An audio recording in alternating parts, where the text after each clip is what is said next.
মধ্যপ্রাচ্যের ইরানকে কেন্দ্র করে যেন জমে উঠেছে এক অদৃশ্য লড়াইয়ের নাটক। ইরানের সর্বোচ্চ নেতা আয়াতুল্লাহ আলী খামেনিকে ঘায়েল করতে এখন মরিয়া হয়ে উঠেছে পশ্চিমা বিশ্ব, বিশেষ করে আমেরিকা ও ইসরায়েল।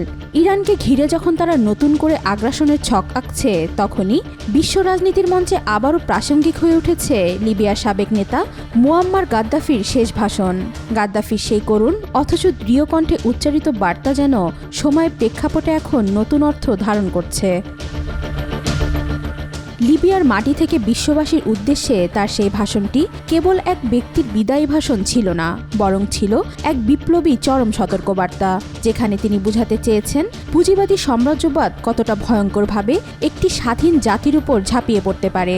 গাদ্দাফি তার শেষ ভাষণে বলেছিলেন, بعدين حرب افغانستان ماذا احنا نعادي طالبان من اغتال باتريس لومومبا ولماذا في هذه الجمعيه التي في تونس موجود في عاصمتها في امان। পরম করুণাময় ও সর্বশক্তিমান আল্লাহর নামে শুরু করছি। গত 40 বছর, হয়তো আরও বেশি সময়, এই মুহূর্তে আমি সঠিক মনে করতে পারছি না। লিবিয়ার জন্য আমার সম্ভাব্য সকল কিছুই করেছি। বাড়ি, হাসপাতাল, স্কুল করেছি। যখন ক্ষুধার্ত ছিল মুখে খাবার তুলে দিয়েছি। এমনকি মরুময় বেনগাজিকে সবুজ কৃষিভূমি বানিয়েছি। আমি দেশকে রক্ষা করেছি রাখাল বালক রোনাল্ড রিগানের হাত থেকে। যখন আমার দত্তক নেওয়া এতিমকন্যাকে সে হত্যা করেছিল, তখন আমাকে হত্যার চেষ্টা চালাচ্ছিল। ব্যর্থ হয়ে অনাথ মেয়েটিকে হত্যা করল। এরপর আমি আফ্রিকান ইউনিয়নে ব্যাপক পরিমাণ অর্থ সাহায্য করলাম আফ্রিকান ভাই বোনদের সাহায্যের জন্য।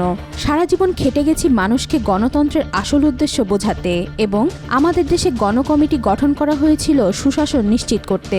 হয়তো এটা যথেষ্ট ছিল না, কারণ আমি দেখতে পাচ্ছি যে একদল জনতা, যাদের কিনা 10 তলা বাড়ি আছে, ঘর ভরা জিনিসপত্র আছে, রয়্যাল স্যুট আছে, অথচ তারা সন্তুষ্ট নয়। তারা স্বার্থপর এবং আরও চায়। তারা আমেরিকাকে বলছে তারা এই দেশে গণতন্ত্র বা বাকস্বাধীনতা চায়, আর তারা কখনো বুঝতে চায় না এই গণতন্ত্র আর বাকস্বাধীনতা একটা গলাকাটা ব্যবস্থা, যেখানে সবচেয়ে বড় ইঁদুরটা বেশি খায় আর বাকিরা অভুক্ত থাকে।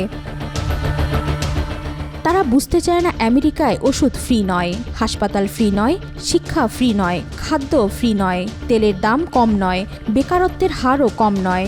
আমি যা করছি তা নিয়ে অনুতপ্ত নই। হয়তোবা কারো কারোর জন্য খুব বেশি কিছু করতে পারিনি, বাকিদের আমি ঠিকই সেবা করে গেছি। তারা তো জানে আমি জামাল আবদেল নাসেরের পুত্র, যিনি সালাহ আল দিন আইয়ুবের পরে ইসলাম ও আধুনিক আরবের একমাত্র সত্যিকারের নেতা। তিনি সুয়েজ খালের নিয়ন্ত্রণভার নিয়েছিলেন তার জনগণের জন্য। আমি লিবিয়ার নিয়ন্ত্রণ নিয়েছিলাম আমার জনগণের জন্য। আমি কেবল তার পদাঙ্কই অনুসরণ করেছিলাম আমার জনগণকে উপনিবেশিক চোরের হাত থেকে মুক্ত রাখতে, যে চোরেরা আমাদের সম্পদ চুরি করতে মুখিয়ে আছে। আজ আমি আর্মির ইতিহাসের সর্বসেরা আক্রমণের মুখে। আফ্রিকার ক্ষুদে শিশু ওবামা আজ আমাকে হত্যা করতে চায়, আমার দেশে স্বাধীনতা হরণ করতে, আমাদের অর্থনীতি ধ্বংস করতে, আমাদের free housing, free medicine, free education, free food কর্মসূচি বাতিল করতে এবং রিপ্লেস করতে চায় চুরির আমেরিকান ফর্মুলা, যেটাকে তারা পুঁজিবাদী নামে ডেকে থাকে। তৃতীয় বিশ্বের মানুষ এ সম্বন্ধে ভালোই জানে। পুঁজিবাদ হচ্ছে সেই জিনিস যেখানে কর্পোরেশন জনগণের উপরে চলে, রাষ্ট্রের উপরে চলে, শেষে জনতার শক্তি দুর্বল করে দেয়। সুতরাং আমার সামনে কোনো বিকল্প নেই।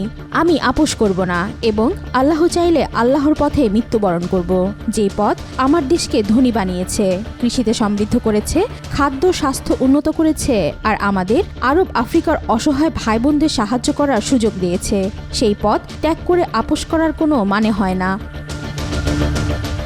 আমি মরতে চাই না। সত্যি যদি সেদিন আসে, আমার কথাগুলো ছড়িয়ে দিও বিশ্বজুড়ে। আমার আজকের বক্তব্যকেই আমার উইল হিসেবে ধরে নিও। জানিয়ে দাও বিশ্বকে আমি ন্যাটোর ক্রুসেডার হামলার বিপক্ষে দাঁড়িয়েছিলাম।